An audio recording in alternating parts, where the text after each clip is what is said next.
Uma boa noite a todos. Vamos para a segunda parte da exposição do meu artigo intitulado O Liberalismo em John Mill e John Rawls. Na primeira parte a gente tratou do liberalismo em John Mill, liberalismo miliano. Agora nessa aqui a gente vai tratar, por óbvio, do liberalismo em John Rawls, liberalismo rawlsiano. Então não vamos perder muito tempo e vamos direto à exposição da teoria liberal de John Rawls. O princípio da liberdade em John Rawls, ele é o primeiro, ele é o primeiro dos dois princípios da sua teoria de justiça. Ele tem uma teoria da justiça, a qual ele intitula Justiça como Equidade, que é formada por dois princípios. O princípio da liberdade ele é prioritário em relação ao segundo princípio, obedecer uma ordem lexal. A prioridade de liberdade é uma proposição correspondente à relação entre o primeiro dos dois princípios de justiça, da liberdade igual, e o segundo de seus dois princípios. O segundo princípio diz respeito à justiça distributiva, ou seja, para Rawls, a liberdade não pode ser restringida pela possibilidade de ganhos sociais e econômicos.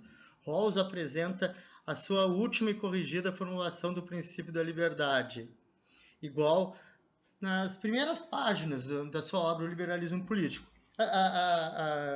Aqui a gente vai ver a formulação mais bem acabada desse princípio. A primeira vez que esse princípio aparece na obra de John Rawls aparece nas obras é na sua obra, que é um marco, que é uma teoria da justiça, onde ele apresenta essa teoria dele, que é a justiça como equidade. A formulação do princípio da liberdade é o seguinte: cada pessoa tem direito igual a um projeto totalmente adequado de direitos e liberdades básicas iguais para todos. Projeto esse compatível com todos os demais. E nesse projeto, as liberdades políticas, e somente estas, deverão ter seu valor equitativo garantido. Essa formulação, o John Rawls ele afirma que existem liberdades e direitos básicos para os quais o Estado deve o Estado deve assegurar e garantir o acesso a todas as pessoas. Esses direitos e liberdades básicas são pré-condições para que as pessoas autônomas e livres devolvam suas capacidades humanas e moldem e busquem modos de vida que são intrinsecamente recompensadores. Aqui a gente nota, não há uma defesa metafísica da liberdade. E nem John Rawls está dizendo que o Estado deva assegurar todos os tipos de liberdades. Ele está falando apenas de liberdades básicas e fundamentais. Essas sim devem ser asseguradas pelo Estado. Tá, mas quais são essas liberdades básicas? John Rawls vai elencar 5 liberdades básicas. A primeira é a liberdade de pensamento e de consciência. A segunda seriam as liberdades políticas. A terceira, a liberdade de associação. A quarta, os direitos e liberdades que protegem a integridade e liberdade da pessoa, incluindo liberdade de ocupação e de escolha de carreiras, e direito à propriedade pessoal. Por quinto e último, os direitos,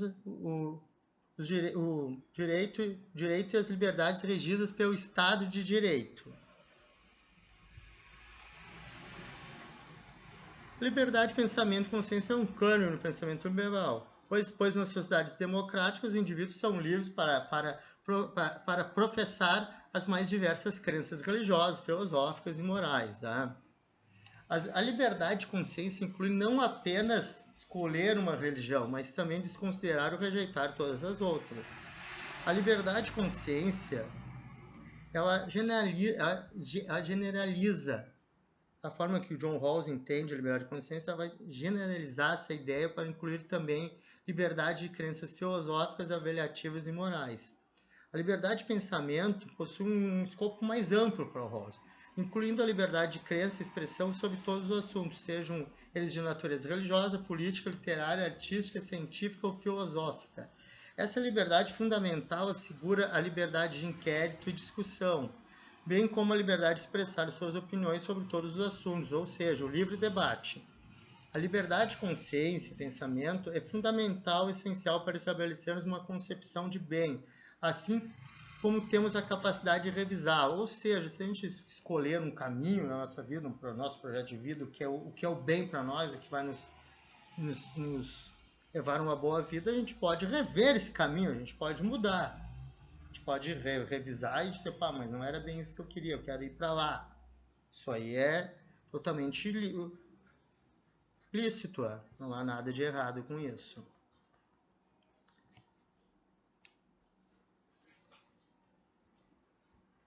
Entre os direitos básicos iguais, as liberdades iguais ou direitos de iguais participação política, ele vai defender essa questão da participação política. Todos devem ter assegurado a oportunidade equitativa de participação e influência no processo político. Por essa razão, John Rawls vai defender o sufrágio universal e o preceito de uma pessoa, um voto. Todos os cidadãos devem ter o direito a votar e ocupar cargos, liberdade de discurso e de discussão política, liberdade de reunião, liberdade de fazer queixas e criticar o governo e o direito de formar e aderir a partidos políticos.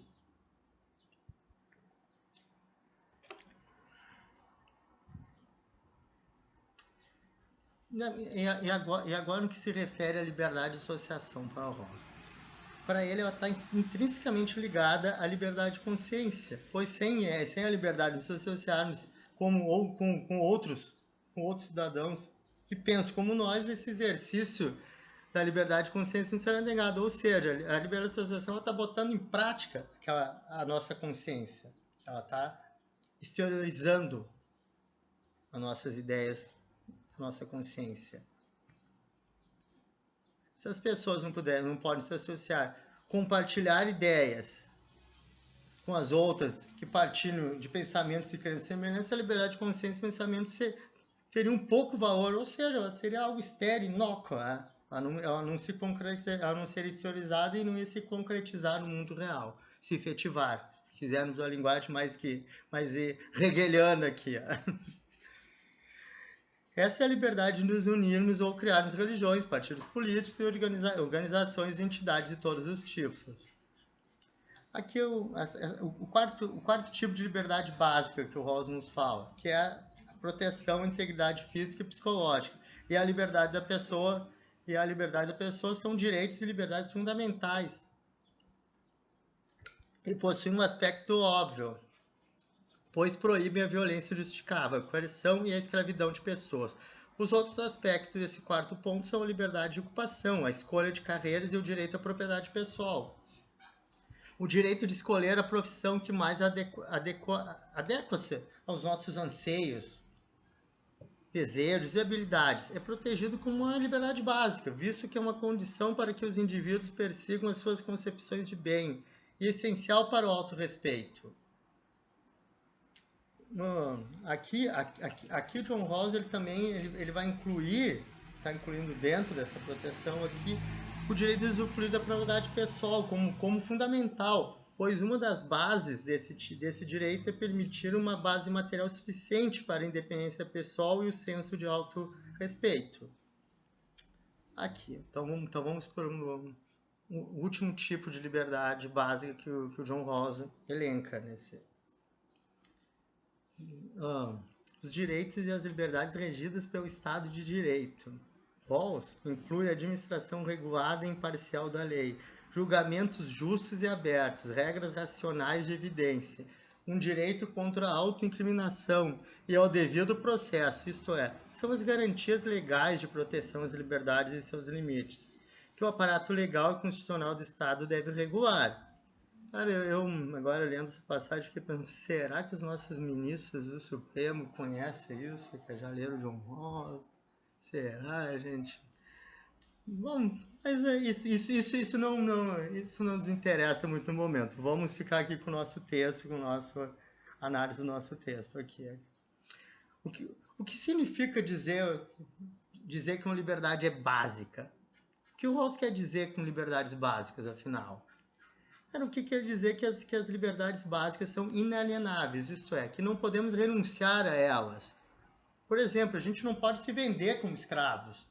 Outra característica das liberdades básicas é que nenhuma delas é absoluta. Mas o que isso quer dizer, afinal? Significa afirmar que nenhuma das liberdades básicas é mais importante que a outra. É comum as pessoas pensarem que a liberdade de expressão é absoluta. Mas qual o problema de a gente pensar que a liberdade de expressão é um direito absoluto? Há um problema aí? Ah, sim, para o Rawls há. Aí seria o seguinte, vamos apresentar um exemplo para... Eu acho que nessas coisas é sempre bom de ter um exemplo para a gente entender bem, cara.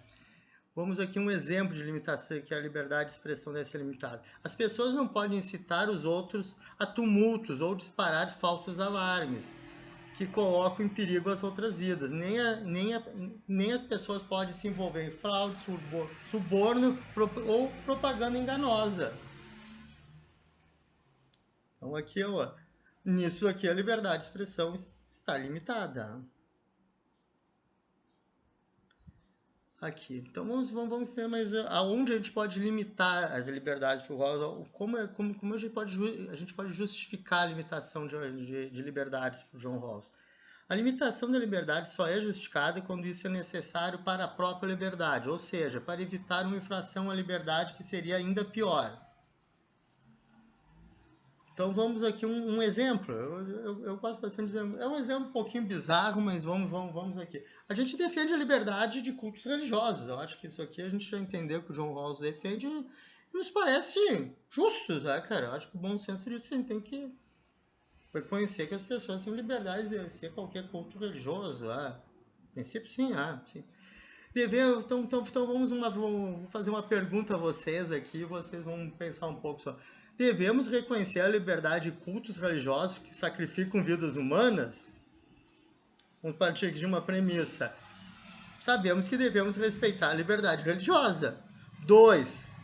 Devemos zelar, um segundo, devemos zelar pela proteção e integridade física das pessoas. Então, concluindo aqui, logo devemos proibir cultos religiosos, como os dos incas e aztecas que sacrificavam vidas humanas aos deuses. Evidente que se trata de um exemplo bizarro atualmente para nós atualmente.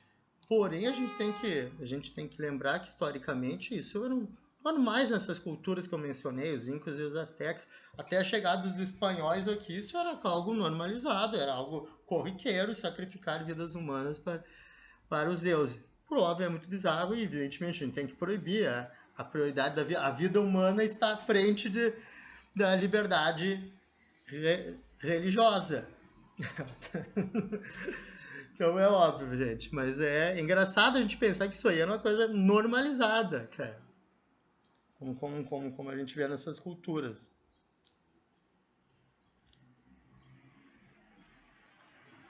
Então, aqui, sobre a questão da justiça ainda em John Rawls. Para o Rawls, a justiça é infligida sempre que se nega a liberdade igual sem nenhuma razão suficiente. Então, se faz necessário ter uma razão suficiente para negar uma liberdade igual. Uma boa razão. Mas o que seria uma condição suficiente para limitar-se a liberdade de um indivíduo ou de um grupo? No entendimento de Rawls, somente numa circunstância essa restrição pode ser justificada, para a própria segurança, em nome da segurança, somente nesse ponto. A justiça não exige que os homens assistam passivamente enquanto os outros destroem os alicerces de sua existência. Aqui, com essa frase, eu encerro essa exposição do liberalismo rawlsiano, a teoria de John Rawls.